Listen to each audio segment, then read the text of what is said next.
growing up, I've always been someone who has never, given two hoots about what people thought about me. At least when it comes to stuff like that, I've always wanted to just like live my life however I wanted to live it. If I was feeling very feminine one day, if I was feeling really masculine one day, however I wanted to present, I wouldn't really worry about other people's opinions of that, because I don't think that that's, something that is any bit of anyone's business, or something that makes a difference in how you can perceive someone and how you can work with someone or interact with them. So it's always just been something that's kind of been not blah, but kind of floating around, just ambiguous. I don't know if that's the right word, but it's just been not important to me, which I think kind of translates in my drag sometimes, when a lot of my looks can be fairly boyish or androgynous or masculine or whatever, culmination of genders.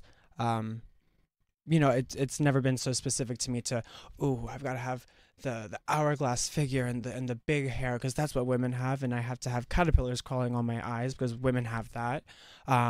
And I can't have a dick because no women have dicks, of course, right? Like that's impossible. I have to have big breasts. That's what women have. So that none of those thoughts are ever things that have ever really gone through my head as far as a rule to how I should present myself in drag or when I'm not in drag. Do you identify as a boy? Yes, I definitely have.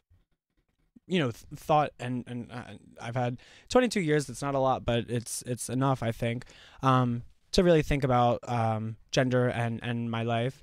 And I think I definitely do identify as a male.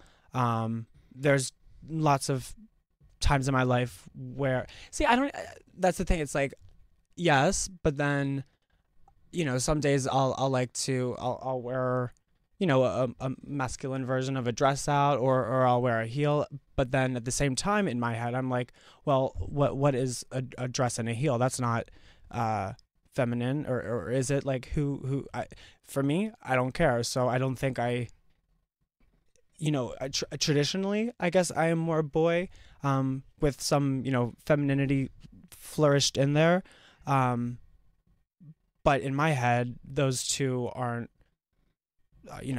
definable set things to begin with. No, I mean, it's an interesting question, because obviously there's even been discussion about, the gender identification of the contestants on the show. Should they be male identified? Mm-hmm. Are they transitioning? Mm-hmm. I mean, what is your thought about transgender people doing drag? Oh, I mean, transgender people have always been large, what's called, not percentages, but proportions of the drag scene, and have always been, hand in hand alongside their cisgender counterparts. So I think that everyone has the right and the opportunity to do drag, and I think as far as the television show that I just won, I think everyone should be welcome to compete on that. Whether this, I don't think there's a like a trans enough type of thing. There's no like, this person is at XYZ stage of their life, they are trans. Like that is bam woman, bam man. I don't think there's like a qualifier for that. So I don't think there's an element of this male to female woman has breasts, she's not good for the show. I don't think that gives people what some people think is a leg up or anything like that, because